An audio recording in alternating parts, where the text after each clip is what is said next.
ಈಗ ರಾಜ್ಯದಲ್ಲಿ ನಡೀತಾ ಇರುವಂಥ ಕುರ್ಚಿ ವಿಚಾರದಲ್ಲಿ ಏನಾಗ್ತಾ ಇತ್ತು? 5 ವರ್ಷ ನಾನೇ ಇರ್ತಾರೆ, ಸಿದ್ದರಾಮಯ್ಯನವರೇ ಇರ್ತಾರೆ ಅಂತೆಲ್ಲ ಸ್ಟೇಟ್ಮೆಂಟ್‌ಗಳಾಯಿತು. ಇಲ್ಲ ಮಾತುಕತೆ ಆಗಿದೆ, ಏನೋ ಒಂದು ಒಪ್ಪಂದ ಅನ್ನುವಂಥದ್ದೆಲ್ಲ ಇತ್ತು. ಆಮೇಲೆ ಏನು ಹೇಳಕ್ಕೆ ಶುರು ಮಾಡಿದ್ರು? ಎಲ್ಲ ಹೈಕಮಾಂಡ್ ಡಿಸೈಡ್ ಮಾಡುತ್ತೆ, ಎಲ್ಲ ಹೈಕಮಾಂಡ್ ಡಿಸೈಡ್ ಮಾಡುತ್ತೆ, ಎಲ್ಲ ಹೈಕಮಾಂಡ್ ಕಡೆಗೆ ಬೆರಳು ಮಾಡಿದ್ರು. ಆದರೆ ಮಲ್ಲಿಕಾರ್ಜುನ್ ಖರ್ಗೆ ಅವರು ಇವತ್ತು ಒಂದು ಬಾಂಬನ್ನು ಸಿಡಿಸಿದರು. ಆ್ಯಕ್ಚುಲಿ ನಿನ್ನೆ ಅವ್ರು ಹೇಳಿದ್ದೇನು? ಎಲ್ಲ ರಾಜ್ಯದಲ್ಲೇ ಕುತ್ಕೊಂಡು ಸಾರ್ಟ್ ಔಟ್ ಮಾಡಬೇಕು ಅಂತ ಹೇಳಿ. ಸಿದ್ದರಾಮಯ್ಯನವ್ರದಕ್ಕೆ ಏನು ಕೌಂಟರ್ ಕೊಟ್ಟಿದ್ದಾರೆ ಗೊತ್ತಾರೆ? ನೋ ವೇ, ಚಾನ್ಸೇ ಇಲ್ಲ. ಎಲ್ಲವೂ ಕೂಡ ಹೈಕಮಾಂಡ್ ಕಡೆಗಂತ ಮತ್ತೆ ಆ ಕಡೆಗೆ ಬಾಲನ್ನು ಚೆಲ್ಲಿದ್ದಾರೆ. ಆ ಕಡೆಗೆ ಸಿಕ್ಸ್ ಹೊಡಿತಾರಾ, ವಿಕೆಟ್ ಬೀಳುತ್ತಾ ಗೊತ್ತಿಲ್ಲ. ಏನಾಯ್ತು ಬೆಳವಣಿಗೆ ಇಲ್ಲಿ ನೋಡಿ. ಕಾಂಗ್ರೆಸ್ನಲ್ಲಿ ಬಗೆಹರಿಯದ ಕುರ್ಚಿ ಕಗ್ಗಂಟು. ಖರ್ಗೆ ಲೋಕಲ್ ಸೂತ್ರಕ್ಕೆ ಸಿದ್ದರಾಮಯ್ಯ ಬೇಸರ.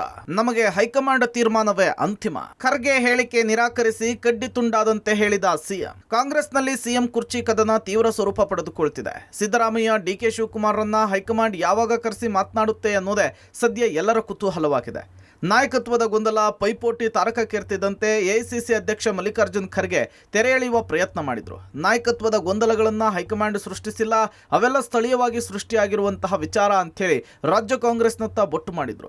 ಈ ಗೊಂದಲಗಳನ್ನು ಸ್ಥಳೀಯ ನಾಯಕರೇ ಬಗೆಹರಿಸಿಕೊಳ್ಬೇಕು, ಎಲ್ಲದಕ್ಕೂ ಹೈಕಮಾಂಡ್ನತ್ತ ಬೊಟ್ಟು ಮಾಡಿದ್ರೆ ಹೇಗೆ ಅಂತ ಪ್ರಶ್ನಿಸಿದ್ರು. ಯಾವುದೇ ಒಬ್ಬ ನಾಯಕನಿಂದ ಪಕ್ಷ ಬೆಳೆದಿಲ್ಲ, ಪಕ್ಷ ಬೆಳೆದಿರೋದು ಕಾರ್ಯಕರ್ತರಿಂದ ಅಂತ ಗರಂ ಆಗಿದ್ರು. ಇಲ್ಲೇ ಲೋಕಲ್ ಸೃಷ್ಟಿ ಮಾಡ್ಕೊಳ್ತಾ ಇದ್ದಾರೆ. ಎಲ್ಲ ನೀವು ಹೈಕಮಾಂಡ್ ಅಂತ ಹೇಳಿದ್ರೆ ಹೆಂಗೆ?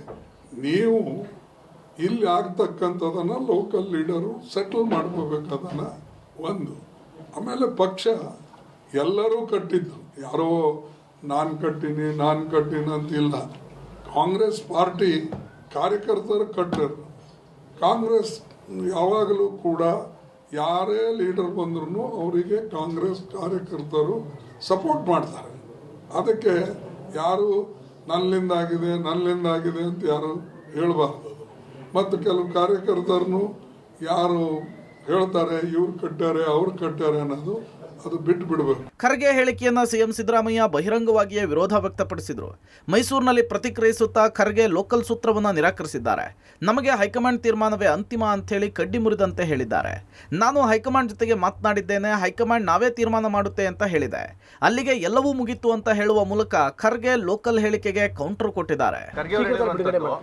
ಯಾರು ಸಹ ಪಕ್ಷಕ್ಕಿಂತ ದೊಡ್ಡವರಲ್ಲ, ಒಬ್ಬರಿಂದ ಪಕ್ಷ ಅದು ಎಲ್ಲರೂ ಒಪ್ಕೋಬೇಕಾಗಿರ್ತಕ್ಕಂಥ ವಿಚಾರ. ಯಾರು ಒಬ್ಬರಿಗಿಂತ ದೊಡ್ಡವರ ಪಕ್ಷಕ್ಕಿಂತ ದೊಡ್ಡವರಾಗ್ಲಿಕ್ಕೆ ಸಾಧ್ಯನೇ ಇಲ್ಲ. ನಾಯಕತ್ವ ಬದಲಾವಣೆ ವಿಚಾರನ ಹೈಕಮಾಂಡ್ಗೆ ತರಬೇಡಿ ಅಂತಾರೆ ಸರ್. ರಾಹುಲ್ ಗಾಂಧಿಯವರು ತೀರ್ಮಾನ ಮಾಡಬೇಕು, ಹೈಕಮಾಂಡ್ ತೀರ್ಮಾನ ಮಾಡಬೇಕು. ಅವ್ರು ಏನು ತೀರ್ಮಾನ ಮಾಡ್ತಾರೆ ಅದಕ್ಕೆ ಬದ್ಧ. ಅವ್ರು ಏನು ಹೇಳಿದ್ದಾರೆ? ನಾವು ತೀರ್ಮಾನ ಮಾಡ್ತೀವಿ ಅಂತ ಹೇಳಿದ್ದಾರೆ. ಹೈಕಮಾಂಡ್ ಅವ್ರು ಏನು ತೀರ್ಮಾನ ಮಾಡ್ತಾರೆ ಅವ್ರು ಯಾವಾಗ ತೀರ್ಮಾನ ಮಾಡ್ತಾರೆ ಅದು ಬೇರೆ ಪ್ರಶ್ನೆ. ಹೈಕಮಾಂಡ್ನವ್ರು ಏನು ತೀರ್ಮಾನ ಮಾಡ್ತಾರೆ ಹಂಗೆ. ಸಿಎಂ ಕುರ್ಚಿಯ ವಿಚಾರದಲ್ಲಿ ಸ್ಥಳೀಯ ಮಟ್ಟದಲ್ಲಿ ಅಂದರೆ ರಾಜ್ಯ ಮಟ್ಟದಲ್ಲೇ ಸಂಧಾನ ಆಗಲಿ ಅನ್ನುವಂತಹ ಖರ್ಗೆ ಅವರ ಮಾತಿಗೆ ಸಿಎಂ ಸಿದ್ದರಾಮಯ್ಯ ಬಿಲ್ಕುಲ್ ಇಲ್ಲ ಅಂದಿದ್ದಾರೆ. ಅಂದರೆ ಸಮಸ್ಯೆಗಳು ಏನೇ ಇದ್ದರೂ ಕೂಡ ಅದನ್ನು ಹೈಕಮಾಂಡ್ ಬಗೆಹರಿಸುತ್ತೆ, ಹೈಕಮಾಂಡ್ ಮಾತಿಗಷ್ಟೇ ನಾನು ಬದ್ಧ ಅಂತ ಹೇಳುವ ಮೂಲಕವಾಗಿ ರಾಜ್ಯ ಮಟ್ಟದಲ್ಲಿ ಏನು ರಾಜ್ಯ ನಾಯಕರುಗಳು ಕೂತು ಈ ಸಮಸ್ಯೆ ಬಗೆಹರಿಸ್ಕೋಬೇಕು ಅನ್ನುವಂತಹ ಪ್ರಸ್ತಾಪಗಳೇನಿತ್ತು ಆ ಎಲ್ಲ ಪ್ರಸ್ತಾಪಗಳನ್ನು ಕೂಡ ಸಿದ್ದರಾಮಯ್ಯನವರು ನಿರಾಕರಿಸಿದ್ದಾರೆ. ಆ ಮೂಲಕವಾಗಿ ತಮಗೆ ಹೈಕಮಾಂಡ್ನ ಬಹುದೊಡ್ಡ ಶ್ರೀರಕ್ಷೆ ಇದೆ ಅನ್ನುವಂಥ ಸಂದೇಶವನ್ನು ಕೂಡ ರವಾನೆ ಮಾಡ್ತಾ ಹೈಕಮಾಂಡ್ ಮೇಲೆ ತಮ್ಮ ನಂಬಿಕೆ ಎಷ್ಟಿದೆ ಮತ್ತು ಗೌರವ ಎಷ್ಟಿದೆ ಅನ್ನುವಂತಹ ಮೆಸೇಜನ್ನು ಕೂಡ ಪಾಸ್ ಮಾಡಿದ್ದಾರೆ. ಖರ್ಗೆ ಸಂಧಾನದ ಸೂತ್ರಕ್ಕೆ ಆರಂಭದಲ್ಲಿಯೇ ರೆಡ್ ಸಿಗ್ನಲ್. ಹೈಕಮಾಂಡ್ ಮೇಲೆಯೇ ಸಿದ್ದುಗೆ ಹೆಚ್ಚು ನಂಬಿಕೆ. ಮಲ್ಲಿಕಾರ್ಜುನ್ ಖರ್ಗೆಯ ಸಂಧಾನ ಸೂತ್ರಕ್ಕೆ ಆರಂಭದಲ್ಲಿಯೇ ಸಿಎಂ ಸಿದ್ದರಾಮಯ್ಯ ರೆಡ್ ಸಿಗ್ನಲ್ ತೋರಿಸಿದ್ದಾರೆ. ಸ್ಥಳೀಯ ಮಟ್ಟದಲ್ಲಿ ಸಮಸ್ಯೆ ಬಗೆಹರಿಸುವ ವಿಚಾರದಲ್ಲಿ ಸಿಎಂಗೆ ಒಪ್ಪಿಗೆ ಇಲ್ಲ. ಹೈಕಮಾಂಡ್ ಮೇಲೆಯೇ ಸಿದ್ದರಾಮಯ್ಯ ಹೆಚ್ಚು ವಿಶ್ವಾಸ, ನಂಬಿಕೆ ಇಟ್ಟಿದ್ದಾರೆ. ಬೆಳಗಾವಿಯಲ್ಲೂ ಕೂಡ ಸಿಎಂ ಹೈಕಮಾಂಡ್ ನನ್ನ ಪರವಾಗಿದೆ ಅಂತ ಹೇಳಿದ್ರು. ಹೀಗಾಗಿಯೇ ಬಹಿರಂಗವಾಗಿಯೇ ಖರ್ಗೆ ಸೂತ್ರವನ್ನ ನಿರಾಕರಿಸಿ ಹೈಕಮಾಂಡ್ ಜಪ ಮುಂದುವರಿಸಿದ್ದಾರೆ. ಹೈಕಮಾಂಡ್ ವರಪ್ರಸಾದ ಯಾರ ಪಾಲಿಗೆ? ಸಿದ್ದರಾಮಯ್ಯ ಕ್ಲಾರಿಟಿಯ ಉದ್ದೇಶ ಏನು? ಹೈಕಮಾಂಡ್ ನನ್ನ ಪರವಾಗಿದೆ ಅಂತ ಹೇಳಿರುವ ಸಿದ್ದರಾಮಯ್ಯನವರು ಖರ್ಗೆ ಸ್ಥಳೀಯ ಪರಿಹಾರದ ಸೂತ್ರವನ್ನ ಸಾರಾಸಗಟಾಗಿ ತಳ್ಳಿ ಹಾಕಿದ್ದಾರೆ. ಹಾಗಾದ್ರೆ ನಿಜಕ್ಕೂ ಹೈಕಮಾಂಡ್ ವರಪ್ರಸಾದ ಸಿದ್ದರಾಮಯ್ಯನವರಿಗೆ ಒಲಿಯುತ್ತಾ? ಪುತ್ರ ಯತೀಂದ್ರ ಬೆಂಬಲಿಗರ ಬಹಿರಂಗ ಹೇಳಿಕೆಗಳ ನಡುವೆಯೂ ಹೈಕಮಾಂಡ್ ಗುಟ್ಟನ್ನ ಸಿದ್ದರಾಮಯ್ಯನವರು ಬಿಚ್ಚಿಟ್ಟಿದ್ದಾರೆ. ನಾವೇ ತೀರ್ಮಾನ ಮಾಡ್ತೀವಿ ಅಂತೇಳಿ ಹೈಕಮಾಂಡ್ ಹೇಳಿದೆ ಅಂತೇಳಿ ಮೊದಲ ಬಾರಿಗೆ ಸಿಎಂ ಸ್ಪಷ್ಟನೆ ಕೊಟ್ಟಿದ್ದಾರೆ. ಹಾಗಾದರೆ ಸಂಕ್ರಾಂತಿಗೂ ಮುನ್ನ ಹೈಕಮಾಂಡ್ ತೀರ್ಮಾನ ಪ್ರಕಟವಾಗುತ್ತಾ? ಸಿಎಂ ಡಿಸಿಎಂ ಇಬ್ಬರಿಗೂ ಕೂಡ ಒಂದೇ ಸಂದೇಶ ರವಾನೆ ಮಾಡ್ತಾರಾ ಅಂತ ಒಂದಿಷ್ಟು ದಿನ ಕಾಯಲೇಬೇಕಿದೆ. ಕರ್ನಾಟಕದಲ್ಲಿ ನೀವು ಸಮಸ್ಯೆಯನ್ನು ಮಾಡಿಕೊಂಡು ಎಲ್ಲದಕ್ಕೂ ಕೂಡ ಹೈಕಮಾಂಡ್ ಬಗೆಹರಿಸಿ ಅಂದರೆ ಆಗೋದಿಲ್ಲ. ಇದು ಖರ್ಗೆ ಅವರ ಖಡಕ್ ಸಂದೇಶ. ನೀವು ಲೋಕಲ್ ಆಗಿ ಕೂತು ಬಗೆಹರಿಸ್ಕೊಂಡು ತದನಂತರ ಹೈಕಮಾಂಡ್ಗೆ ಬರಬೇಕು ಅಂತ ಖರ್ಗೆ ಅವರು ಒಂದು ರೀತಿಯಲ್ಲಿ ಖಡಕ್ ಆಗಿ ಹೇಳಿದ್ದಾರೆ. ಆದರೆ ಖರ್ಗೆ ಅವರ ಈ ಒಂದು ಲೋಕಲ್ ಆಗಿ ಸಮಸ್ಯೆ ಬಗೆಹರಿಸ್ಕೊಳ್ಳುವಂಥ ಒಂದು ಪ್ರಯತ್ನವನ್ನು CM ಸಿದ್ದರಾಮಯ್ಯ ಅವರು ಬಹಿರಂಗವಾಗಿ ತಳ್ಳಿ ಹಾಕಿದ್ದಾರೆ. ಅಂದರೆ ಹೈಕಮಾಂಡ್ ಬಗೆಹರಿಸಬೇಕು, ಹೈಕಮಾಂಡ್ ತೀರ್ಮಾನ ಮಾಡುತ್ತೆ ಅಂತ ನಮ್ಗೆ ಹೇಳಿದ್ದಾರೆ ಅಂತ ಸ್ಪಷ್ಟವಾಗಿ ಸಂದೇಶವನ್ನು ರವಾನೆ ಮಾಡಿದ್ದಾರೆ. ಹಾಗಾದರೆ ಸಂಕ್ರಾಂತಿಗೂ ಮುನ್ನವೂ ಕೂಡ ಎಲ್ಲ ಬಗೆಹರಿಯುತ್ತಾ? ಕಾಂಗ್ರೆಸ್ನ ಹೈಕಮಾಂಡ್ ಸಂಕ್ರಾಂತಿಗೆ ಮುನ್ನವೇ ಒಂದು ತೀರ್ಮಾನವನ್ನು ಕೈಗೊಳ್ಳುತ್ತಾ? ಕಾದು ನೋಡಬೇಕಾಗುತ್ತೆ. ಆದರೆ ಆ ಒಂದು ತೀರ್ಮಾನ ಸಿದ್ದರಾಮಯ್ಯ ಪರವಾಗಿರುತ್ತಾ ಅಥವಾ ವಿರುದ್ಧವಾಗಿರುತ್ತಾ? DK ಶಿವಕುಮಾರ್ ಹೊರ ಆಗುತ್ತಾ ಅಥವಾ ವಿರುದ್ಧ ಆಗಿರುತ್ತಾ? ಕಾದು ನೋಡಬೇಕಿತ್ತು. ಖರ್ಗೆ ಹೇಳಿದ ಮೇಲೂ ಸಿದ್ದರಾಮಯ್ಯ ಹೈಕಮಾಂಡ್ ಅಸ್ತ್ರ. ರಾಜ್ಯದಲ್ಲಿ ಯಾವುದೇ ಕ್ಲಾರಿಟಿ ಸಿಗೋದು ಡೌಟ್. ಸ್ಥಳೀಯವಾಗಿಯೇ ಗೊಂದಲವನ್ನ ಪರಿಹರಿಸಿಕೊಳ್ಳಿ ಅಂತ ಹೇಳಿ AICC ಅಧ್ಯಕ್ಷ ಖರ್ಗೆ ಹೇಳಿದ ಮೇಲೂ ಕೂಡ ಸಿದ್ದರಾಮಯ್ಯನವರು ಹೈಕಮಾಂಡ್ ದಾಳ ಉರುಳಿಸಿದ್ದಾರೆ. ಒಂದು ರೀತಿ ನೋಡಿದ್ರೆ ಖರ್ಗೆ ಮಾತಿಗೂ ಕಾಂಗ್ರೆಸ್ನಲ್ಲಿ ಬೆಲೆ ಇಲ್ಲ ಅಂತ ಹೇಳಿ ಮೇಲ್ನೋಟ ಗೊತ್ತಾಗ್ತಿದೆ. ಮಲ್ಲಿಕಾರ್ಜುನ್ ಖರ್ಗೆ ಅವರು ರಾಜ್ಯದವರೇ ಆದರೂ ಕೂಡ ಕುರ್ಚಿ ಬಿಕ್ಕಟ್ಟು ಬಗೆಹರಿತಿಲ್ಲ. ಕಾಂಗ್ರೆಸ್ನಲ್ಲಿ ಸೋನಿಯಾ ರಾಹುಲ್ ಅವರೇ ಫೈನಲ್ ಅನ್ನೋದು ಮತ್ತೊಮ್ಮೆ ಜಗಜ್ಜಾಹೀರಾಗಿದೆ. ಹೀಗಾಗಿಯೇ ಸಿದ್ದರಾಮಯ್ಯ ಹೈಕಮಾಂಡ್ ಜಪ ಮಾಡ್ತಿದ್ದಾರೆ. ಹೈಕಮಾಂಡ್ ಅಂಗಳದಲ್ಲಿಯೇ ತೀರ್ಮಾನ ಆಗಲಿ ಅಂತ ಹೇಳ್ತಿದ್ದಾರೆ. ಕುರ್ಚಿ ಗೊಂದಲವನ್ನ ಸ್ಥಳೀಯವಾಗಿ ಇತ್ಯರ್ಥ ಮಾಡಿಕೊಳ್ಬೇಕು ಅನ್ನುವಂತಹ ಮಲ್ಲಿಕಾರ್ಜುನ ಖರ್ಗೆ ಹೇಳಿಕೆಗೆ CM ಸಿದ್ದರಾಮಯ್ಯ ಆಕ್ಷೇಪ ವ್ಯಕ್ತಪಡಿಸಿದ್ದಾರೆ. ಇದು ಹೈಕಮಾಂಡ್ ಹಂತದಲ್ಲೇ ಇತ್ಯರ್ಥ ಆಗಬೇಕು ಅನ್ನುವಂಥದ್ದು ಸಿದ್ದರಾಮಯ್ಯನವರ ಮಾತು. ಹೀಗಾಗಿ ರಾಹುಲ್ ಗಾಂಧಿ, ಸೋನಿಯಾ ಗಾಂಧಿ ಅಂಗಳದಲ್ಲೇ ಎಲ್ಲವೂ ಇತ್ಯರ್ಥ ಆಗಲಿ ಅನ್ನುವಂತಹ ಸಂದೇಶವನ್ನ ಸಿದ್ದರಾಮಯ್ಯನವರು ರವಾನೆ ಮಾಡಿದ್ದಾರೆ. ಮಲ್ಲಿಕಾರ್ಜುನ್ ಖರ್ಗೆ ಪರಮೇಶ್ವರ್ ಭೇಟಿ. ದಲಿತ CM ಕಾರ್ಡ್ ಪ್ಲೇ ಮಾಡಿದ್ರ ಪರಂ.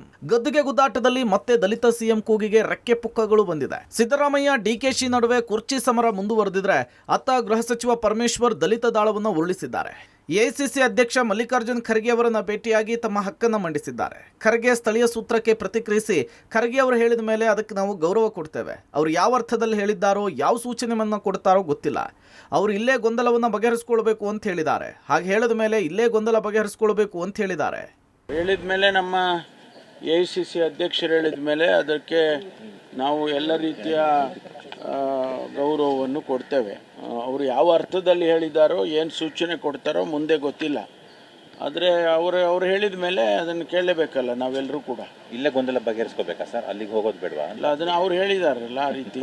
ಅವ್ರು ಹೇಳಿದ ಮೇಲೆ ಅದಕ್ಕೆ ಇಲ್ಲೇ ಬಗೆಹರಿಸ್ಕೊಳ್ಳೋದಿದ್ರೆ ಒಳ್ಳೆಯದು, ಇಲ್ಲೇ ಬಗೆಹರಿಸ್. KPCC ಅಧ್ಯಕ್ಷರಾಗಿ 8 ವರ್ಷ ಪಕ್ಷವನ್ನು ಮುನ್ನಡೆಸಿರುವ ಪರಮೇಶ್ವರ್ ಅವರ ನೇತೃತ್ವದಲ್ಲಿ ಪಕ್ಷ 2 ಬಾರಿ ಅಧಿಕಾರಕ್ಕೆ ಬಂದಿದೆ. ಅಧಿಕಾರಕ್ಕೆ ಬಂದರೂ ಕೂಡ CM ಆಗುವ ಅವಕಾಶ ಸಿಕ್ಕಿಲ್ಲ. ಬೇರೆ ಖಾತೆಗಳನ್ನು ನಿಭಾಯಿಸಿದ್ದಾರೆ. ಕ್ಲೀನ್ ಇಮೇಜ್ ಇದೆ. ಪರಮೇಶ್ವರ್ ಅವರ CM ಆದರೆ ಯಾವುದೇ ಭಿನ್ನಾಭಿಪ್ರಾಯ ಇರೋದಿಲ್ಲ. ಹಾಗಾಗಿ ಪರಮೇಶ್ವರ್ ಸೂಕ್ತ ಅಂಥೇಳಿ ದಲಿತ ಕಾರ್ಡ್ ಪ್ರಸ್ತಾಪ ಮಾಡುವ ಬಗ್ಗೆಯೂ ಕೂಡ ತೆರೆಮರೆಯಲ್ಲಿ ಸಿದ್ಧತೆ ನಡೀತಿದೆ ಅಂತ ಹೇಳಲಾಗ್ತಿದೆ. ಕುರ್ಚಿ ಲೆಕ್ಕಾಚಾರದ ನಡುವೆಯೇ ಪರಮೇಶ್ವರ್ ಖರ್ಗೆ ಭೇಟಿ ಸಾಕಷ್ಟು ಕುತೂಹಲವನ್ನು ಕೆರಳಿಸಿದೆ. ಗೃಹ ಸಚಿವ ಪರಮೇಶ್ವರ್ AICC ಅಧ್ಯಕ್ಷ ಮಲ್ಲಿಕಾರ್ಜುನ ಖರ್ಗೆ ಅವರನ್ನ ಭೇಟಿ ಮಾಡಿ ಸಾಕಷ್ಟು ಚರ್ಚೆ ನಡೆಸಿದ್ದಾರೆ. ರಾಜ್ಯದಲ್ಲಿ ಪವರ್ ಶೇರಿಂಗ್ ಫೈಟ್ ನಡುವೆ ದಲಿತ CM ಕಾರ್ಡ್ ಪ್ಲೇ ಮಾಡಲಿಕ್ಕೆ ಅವಕಾಶ ಸಿಕ್ಕಿದ್ರೆ ನಾನು ಒಂದು ಅಟೆಂಪ್ಟ್ ಮಾಡ್ತೀನಿ ಅನ್ನುವಂಥ ಲೆಕ್ಕಾಚಾರದಲ್ಲಿ ಗೃಹ ಸಚಿವರ ಪರಮೇಶ್ವರ್ ಇದ್ದಂತೆ ಕಾಣಿಸ್ತಾ ಇದೆ.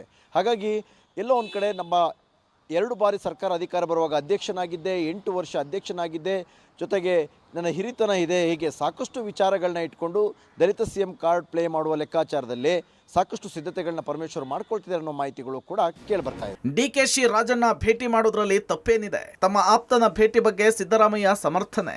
ಕುರ್ಚಿ ಕದನದ ಕುತೂಹಲದ ಹೊತ್ತಲ್ಲೇ ಮೊನ್ನೆ DK ಶಿವಕುಮಾರ್ KN ರಾಜಣ್ಣ ಭೇಟಿಯಾಗಿ ಮಾತುಕತೆ ನಡೆಸಿದ್ದು ಸಾಕಷ್ಟು ಚರ್ಚೆಗ್ರಾಸವಾಗಿತ್ತು. CM ಆಪ್ತರಿಗೆ DCM DK ಶಿವಕುಮಾರ್ ಗಾಳ ಹಾಕ್ತಿದಾರಾ ಅನ್ನುವಂತಹ ಟಾಕ್ ಶುರುವಾಗಿತ್ತು. ಇದಕ್ಕೆ ಸಮರ್ಥನೆ ಕೊಟ್ಟ ಸಿದ್ದರಾಮಯ್ಯನವರು ರಾಜಣ್ಣ DK ಶಿವಕುಮಾರ್ ಭೇಟಿ ಮಾಡಿದ್ರೆ ತಪ್ಪೇನಿದೆ ಅಂತ ಹೇಳಿದ್ದಾರೆ. DK ಶಿವಕುಮಾರ್ ನಮ್ಮ ಪಕ್ಷದ ಅಧ್ಯಕ್ಷರು, ಅವರನ್ನ ಭೇಟಿ ಮಾಡಬಾರ್ದು ಅಂತ ಏನಾದರೂ ಇದೆಯಾ ಅಂತ ಪ್ರಶ್ನಿಸಿದ್ದಾರೆ. ರಾಜಣ್ಣ ಅವರು ನಿನ್ನೆ DK ಶಿವಕುಮಾರ್ ಭೇಟಿ ಮಾಡಿದ್ದಾರೆ. ಮಾಡಲಿ, is A president of the party. DK Shivakumar, what is wrong in that? Is A party president of the party. KPCC ಅಧ್ಯಕ್ಷರು ಯಾರು? ರಾಜಣ್ಣ ಅವರನ್ನ ಅಪೆಕ್ಸ್ ಬ್ಯಾಂಕ್ ಅಧ್ಯಕ್ಷ ಮಾಡಿದ್ದು ನಾನೇ ಎಂಬ DK ಶಿವಕುಮಾರ್ ಹೇಳಿಕೆಗೆ CM ಟಾಂಗ್ ಕೊಟ್ಟಿದ್ದಾರೆ. ರಾಜಣ್ಣ ಅವರನ್ನ ಅಪೆಕ್ಸ್ ಬ್ಯಾಂಕ್ ಅಧ್ಯಕ್ಷ ಮಾಡಿದ್ದು SM ಕೃಷ್ಣ ಹಾಗೂ ಅಂದಿನ ಸರ್ಕಾರ ಅಂತ ಹೇಳಿದ್ದಾರೆ. ಯಾರು? DK ಶಿವಕುಮಾರ್ ಅವರು ರಾಜಣ್ಣ ಅವ್ರನ್ನ ಅಧಿಕಾರದಲ್ಲಿದ್ದಾಗ ನಾನು ಮಾಡದೆ ಅವ್ರು ಮಾಡದೆ ಅನ್ನೋದು ಮುಖ್ಯ ಅಲ್ಲ. SM ಕೃಷ್ಣ ಅವರು ಮುಖ್ಯಮಂತ್ರಿ ಇದ್ದರು. ಅದರಿಂದ ಸರ್ಕಾರ ಮಾಡಿತ್ತು, ಅದ್ರ ಪ್ರಶ್ನೆ ಬರೋದೇ ಇಲ್ಲ. ಅವ್ರು ಮಾಡೋದು ಇವ್ರು ಮಾಡೋದು ಅನ್ನೋ ಪ್ರಶ್ನೆ ಬರೋದು. ನಾಳೆ ದೆಹಲಿ ಫ್ಲೈಟ್ ಹತ್ತಲಿದ್ದಾರೆ DKC.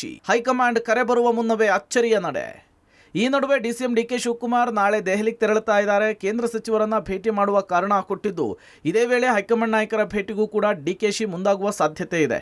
28ನೇ ತಾರೀಕು ಹೈವೋಲ್ಟೇಜ್ CWC ಮೀಟಿಂಗ್ ನಿಗದಿಯಾಗಿದೆ. ಅದಕ್ಕೂ ಮುನ್ನ ದೆಹಲಿಗೆ ಹೋಗಿ ವರಿಷ್ಠರನ್ನ ಭೇಟಿ ಮಾಡುವ ಪ್ರಯತ್ನ ಮಾಡೋ ಸಾಧ್ಯತೆ ಇದೆ. ಹೈಕಮಾಂಡ್ ಸೂಕ್ತ ಸಮಯದಲ್ಲಿ ಬುಲಾವ್ ಬರುತ್ತೆ ಅಂತ ಹೇಳಿದ್ದ ಡಿಕೆಶಿ ಹೈಕಮಾಂಡ್ ಬುಲಾವ್ಗೂ ಮುನ್ನ ದೆಹಲಿ ಫ್ಲೈಟ್ ಹತ್ತುತ್ತಾ ಇದ್ದಾರೆ. ಡಿ.ಕೆ. ಶಿವಕುಮಾರ್ ಅವರು ನಾಳೆ ದೆಹಲಿ ಫ್ಲೈಟ್ ಹತ್ತುತ್ತಾ ಇದ್ದಾರೆ. ಹೈಕಮಾಂಡ್ ಬುಲಾವ್ ಬರುತ್ತೆ ಅಂತ ಹೇಳ್ತಾ ಇದ್ದಂಥ ಡಿ.ಕೆ. ಶಿವಕುಮಾರ್ ಅವರು ಅದಕ್ಕೂ ಮುನ್ನವೇ ದೆಹಲಿಗೆ ಹೋಗ್ತಾ ಇದ್ದಾರೆ. ಜೊತೆಗೆ ಕೇಂದ್ರ ಸಚಿವರ ಭೇಟಿಯ ಕಾರಣ ಕೊಟ್ಕೊಂಡು ಅವರು ದೆಹಲಿಗೆ ಹೋಗ್ತಾ ಇರೋದು ಬಹಳ ಕುತೂಹಲ ಮೂಡಿಸಿದೆ. ಇದೇ 27ಕ್ಕೆ CWC ಸಭೆ ಕೂಡ ಇದೆ. ಅದಕ್ಕೂ ಮುನ್ನವೇ ದೆಹಲಿಗೆ ಹೋಗಿ ಹೈಕಮಾಂಡ್ ನಾಯಕರ ಭೇಟಿ ಮಾಡ್ತಾ ಇರುವಂಥದ್ದು ಕಾಂಗ್ರೆಸ್ನಲ್ಲಿ ಸಾಕಷ್ಟು ಚರ್ಚೆಗೆ. ಸ್ಥಳೀಯ ಗೊಂದಲ ಸ್ಥಳೀಯ ಇತ್ಯರ್ಥಕ್ಕೆ ಖರ್ಗೆ ಸೂಚನೆಯ ವಿಚಾರಕ್ಕೆ ಚಿತ್ರದುರ್ಗದಲ್ಲಿ ದಿನೇಶ್ ಗುಂಡೂರಾವ್ ಮಾತನಾಡಿ, ಯಾರೇ ನಮ್ಮ ನಾಯಕರಾಗಿರಬಹುದು, ಖರ್ಗೆ ಸಾಹೇಬರು ಹೇಳಿದಂತೆ ನಡೆದುಕೊಳ್ಬೇಕು ಅಂತ ಹೇಳಿದ್ದಾರೆ. ಅನಾವಶ್ಯಕವಾಗಿ ಗೊಂದಲ ಸೃಷ್ಟಿಯಾಗ್ತದೆ. ಅದರಿಂದ ಯಾರೇ ನಾಯಕರಾಗಿರ್ಬೋದು, ಖರ್ಗೆ ಸಾಹೇಬ್ರು ಏನು ಹೇಳಿದ್ದಾರೆ ಅದನ್ನು ತಿಳ್ಕೊಂಡು ಅನಾವಶ್ಯಕ ಚರ್ಚೆ ಆಗ್ತಾ ಇದೆ. ಅದಕ್ಕೆ ಯಾರೂ ಕೂಡ ಅದ್ರ ಬಗ್ಗೆ ಮಾತಾಡಿ ಏನು ಪ್ರಯೋಜನ ಇಲ್ಲ. ಅದು ಮುಂದಿನ ಹೈಕಮಾಂಡ್ ತೀರ್ಮಾನ ಯಾವಾಗಲೂ ಇದ್ದೇ ಇರ್ತದೆ. ಅದಕ್ಕೋಸ್ಕರ ನಾವು ಯಾರು ಕೂಡ ಅದ್ರ ಬಗ್ಗೆ ಹೇಳಿಕೆಗಳು ಕೊಡೋ. ಡಿಕೆಶಿ ಪರ ಹಿಂದುಳಿದ ಮಠಾಧೀಶರ ಬ್ಯಾಟಿಂಗ್. ಡಿಕೆಶಿ ಅವರನ್ನ ಸಿಎಂ ಮಾಡುವಂತೆ ಹೈಕಮಾಂಡ್ಗೆ ಪತ್ರ. ಈ ಮಧ್ಯೆ ಡಿಕೆ ಶಿವಕುಮಾರ್ಗೆ ಶ್ರೀಗಳ ಬೆಂಬಲ ಮುಂದುವರೆದಿದೆ. ಡಿಕೆಶಿ ಅವರನ್ನ ಸಿಎಂ ಮಾಡುವಂತೆ ಒತ್ತಾಯಿಸಿ ಅತಿ ಹಿಂದುಳಿದ ಮಠಾಧೀಶರ ಮಹಾಸಭಾ ಹೈಕಮಾಂಡ್ಗೆ ಪತ್ರ ಬರೆದಿದೆ. ಮಲ್ಲಿಕಾರ್ಜುನ್ ಖರ್ಗೆ, ಕೆ.ಸಿ. ವೇಣುಗೋಪಾಲ್, ರಾಹುಲ್ ಗಾಂಧಿ, ಸೋನಿಯಾ ಗಾಂಧಿಗೆ ವಿವಿಧ ಮಠಾಧೀಶರು ಪತ್ರ ಬರೆದಿದ್ದಾರೆ. ಅಲ್ಲದೆ ಡಿಸೆಂಬರ್ 26ರಂದು ದೆಹಲಿಗೆ ತೆರಳಿರುವ ಹಿಂದುಳಿದ ಮಠಾಧೀಶರು ಹೈಕಮಾಂಡ್ ನಾಯಕರನ್ನ ಭೇಟಿ ಮಾಡೋದಕ್ಕೆ ಪ್ಲಾನ್ ಮಾಡಿದ್ದಾರೆ. ಒಟ್ಟಾರೆ ಕಾಂಗ್ರೆಸ್ನಲ್ಲಿ ಕುರ್ಚಿ ಕಾಳಗ ಸಂಕ್ರಾಂತಿ ಹತ್ರ ಬರ್ತಿದ್ದಂತೆ ಮತ್ತಷ್ಟು ತೀವ್ರ ಸ್ವರೂಪ ಪಡೆದುಕೊಳ್ತಿದೆ. ಎಐಸಿಸಿ ಅಧ್ಯಕ್ಷ ಖರ್ಗೆ ಸ್ಥಳೀಯ ಸಂಧಾನ ಸೂತ್ರಕ್ಕೆ ಸಿಎಂ ಬಹಿರಂಗವಾಗಿಯೇ ಅಸಮಾಧಾನವನ್ನು ಹೊರಹಾಕಿದ್ದಾರೆ. ಗದ್ದುಗೆ ಗುದ್ದಾಟಕ್ಕೆ ಇದು ಮತ್ತಷ್ಟು ಕಿಚ್ಚು ಹಚ್ಚಿಸಿರೋದಂತೂ ಸುಳ್ಳಲ್ಲ. Political bureau, public TV.